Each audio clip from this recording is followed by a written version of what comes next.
The Boy Who Flew Too High. The underground paths housing the Minotaur beneath the Isle of Crete were created by the dangerous and intelligent mind of Daedalus, an artist of design and construction. Daedalus was so brilliant that King Minos of Crete kept him as a prisoner. Daedalus lived with his son Icarus in a tower of the palace, and King Minos made him build tremendous weapons of war. Although Daedalus and Icarus had a very comfortable life in the tower of the palace, the father wished to return home to Athens. His son hardly remembered Athens, but he dreamed of running and playing in the open. Daedalus looked at the waves of the Mediterranean Sea and realized that even if they could manage to escape from the tower and find a little boat, they wouldn't get very far before they were caught by one of the ships of King Minos's navy. He thought for a long time about the best way to escape, and finally he came up with a plan. He told King Minos that he needed feathers and wax for a new project. After Daedalus received the feathers, he took them to the roof of the tower and placed the feathers into 4 lines. He organized the feathers from shortest to longest until the feathers formed gentle half-moon shapes. Then Daedalus stuck the feathers together with string in the middle and wax at the base. While Daedalus worked, Icarus played with the wax, making it flat between his fingers, and he chased feathers that floated on the wind. Daedalus showed Icarus how he had made the feathers into 2 pairs of wings. He put the larger pair onto his arms, and began to quickly move them up and down until his feet took off from the floor, and he seemed to stand in the sky. Icarus laughed and could not wait to try out the smaller pair of wings. Over the next few days, father and son both exercised the wings until little Icarus was almost as good at flying as his father.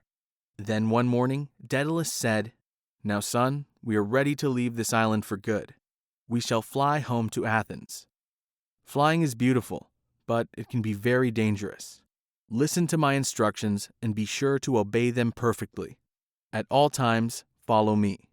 Do not take a different flight path or you will soon be lost. Do not fly too low or your wings will get wet from the waves, become too heavy, and drown you. Nor should you fly too high, or the sun will melt the wax and your wings will fall apart.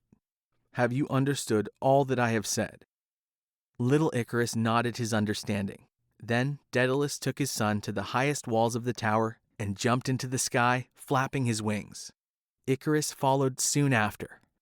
If a fisherman had looked up just then, he would have thought that he saw 2 ancient spirits with the arms of birds.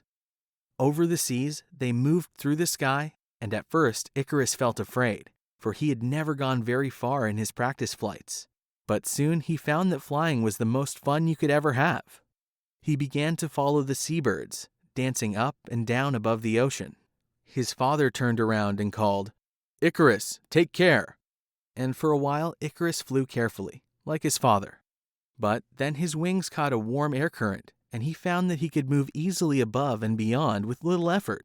This was the life. He was flying so high that the ships down below looked like tiny insects. His father called up to him, "Icarus, remember what I told you. Come down right now." Icarus could not hear him, however, and his father could not reach him. Icarus was far too close to the sun, and soon the wax that held the feathers together began to melt. Gradually, his wings began to lose their shape, and some of the feathers even fell off. Icarus quickly moved his arms with worry and frenzy, but it was too late. He had lost the power of flight, and down he fell with force into the sea.